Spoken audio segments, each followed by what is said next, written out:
Hello বন্ধুরা, good morning. আশা করি ভালো আছো সবাই, আর আমিও ভালো আছি।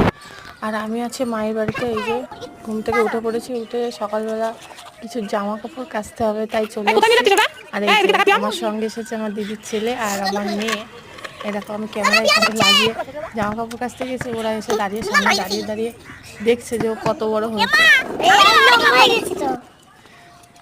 আর এটা দুষ্টুমি করছে ওরা ছাদের উপরে ওঠে, কারণ আমি এদিকে কাজ করছি তো এই জন্য ভয়ও লাগছিল।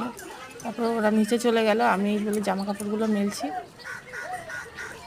আর এমনিতে মায়ের বাড়িতে আসলে সবারই মানে ঘুম থেকে উঠতে লেট হয়, আর আমিও মানে উঠতেই ইচ্ছা করে না, ভাবি আরেকটু শুয়ে থাকি। আর মেয়ের জামা কাপড়গুলোও ধুয়ে দিয়েছিলাম, কারণ আগের দিন পড়েছিল কালী পুজোতে, তখন ধোয়া হয়নি।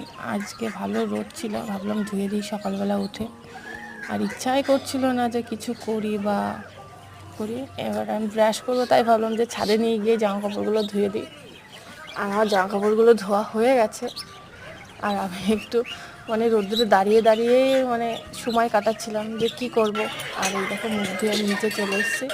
আর এদিকে দিদি গান শুনছে আর চা ঢেলছে সবার জন্য। সবাই চা খাচ্ছে বাড়িতে।